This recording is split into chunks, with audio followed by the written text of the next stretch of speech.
Olá, hoje a gente vai dar uma boa olhada na arte e também no poder, né, de fazer perguntas. Vamos usar uns trechos do livro A Arte de Fazer Perguntas. A nossa missão aqui é meio que tentar entender como as perguntas certas podem funcionar como chaves, sabe, para abrir portas para o conhecimento, para o autoconhecimento e até para umas mudanças bem grandes na vida. Basicamente, queremos entender por que falam que o código está na pergunta. Olha, é uma ótima maneira de colocar. As perguntas são, de fato, a estrutura, né, onde o conhecimento se apoia. Elas nos dão aquela cutucada para ir atrás das respostas, para, assim, olhar por outros ângulos e, no fundo, para expandir a nossa cabeça mesmo, para entender melhor o mundo e a gente. Sim, o material que a gente viu reforça muito isso. Diz que com perguntas a gente aprende, ensina, até percebe onde errou, né? Para poder corrigir a rota. Parece que elas têm um poder quase de empurrar a gente para o saber, desafiando aquelas certezas que a gente já tem. E nesse ponto, a pergunta por quê é, nossa, fundamental. Ter clareza dos motivos, do porquê a gente quer alguma coisa, sei lá, mudar de carreira, por exemplo, é, assim, vital. O livro até sugere que essa clareza funciona quase como um gatilho no cérebro, sabe? Quando a gente entende o porquê, o cérebro libera dopamina. Isso não só dá aquela vontade de fazer, mas ajuda mesmo a diminuir aquela resistência interna, que muitas vezes leva a gente a procrastinar, né? As perguntas forçam essa reflexão. Uhum. Isso me lembrou um outro conceito que achei bem forte no livro, a tal da doutrinação do silêncio. A ideia de que, sem a gente nem perceber, muitas vezes somos, tipo, condicionados a só aceitar as coisas, sem perguntar.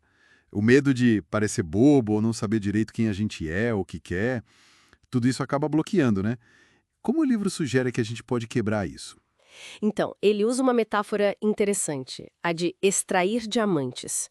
As perguntas seriam as ferramentas para a gente cavar fundo e descobrir intenções, motivações, verdadeiros tesouros escondidos.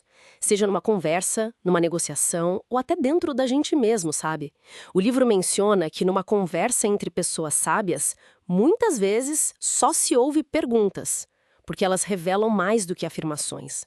É um convite para superar essa doutrinação, essa coisa de não querer balançar o barco. E essa ideia de extrair diamantes me leva a pensar nas ferramentas mais práticas que o material dá.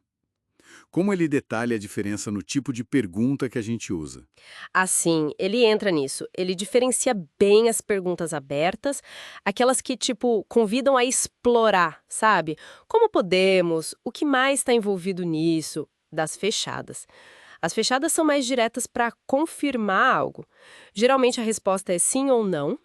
A chave, segundo o texto, é usar cada tipo de forma estratégica, dependendo do que você busca ali na hora.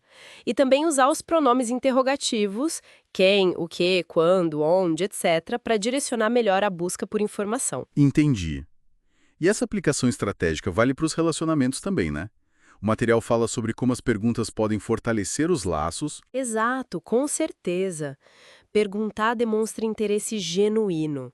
Isso é a base para construir e manter conexões, seja na família, no casamento, no trabalho. O texto até cita exemplos bíblicos, né? Deus perguntando a Adão onde você está, ou Jesus perguntando ao cego o que queres que te faça. Mesmo quando a resposta parece óbvia, a pergunta tem um propósito maior ali. Talvez levar à reflexão, avaliar a fé. A orientação que o livro dá é clara. Pergunte primeiro para si mesmo, depois busque clareza espiritual ou com algo superior e só então questione o outro. Mas essa coisa de perguntar o óbvio, como nesses exemplos bíblicos, como que a gente aplica isso hoje de um jeito útil? Sem parecer, sei lá, repetitivo ou até meio passivo-agressivo. Boa pergunta. Eu acho que a chave está na intenção e no contexto, sabe? Não é perguntar o óbvio por perguntar. É mais usar a pergunta para dar espaço para o outro falar, para confirmar se a gente entendeu direito, ou até para convidar gentilmente a uma reflexão. Tipo, em vez de só perguntar tudo bem, perguntar como você está se sentindo de verdade com isso. A intenção genuína de ouvir muda tudo, né? Faz sentido, total. E isso conecta com a ideia das perguntas como uma forma de cavar por dentro, né? Sondar a própria mente. Usar as perguntas para jogar o lixo fora, como diz o material. Limpar umas crenças que já não servem mais. Exatamente. É um processo de desaprender para poder aprender o novo, para a gente não ficar preso em formas, em padrões de pensamento que limitam a gente. E claro, o ciclo só fecha com a outra ponta. A habilidade de ouvir e responder com sabedoria. Isso exige escuta ativa, pensar bem como formular as perguntas, ter empatia. O material até fala da importância do silêncio estratégico como resposta e de valorizar mais as críticas construtivas do que só elogio fácil. Então, para a gente fechar essa nossa análise, fica bem claro que as perguntas são muito mais que só um jeito de pedir informação, né? São ferramentas ativas mesmo, poderosas para crescer, para ter mais clareza, para impulsionar mudanças.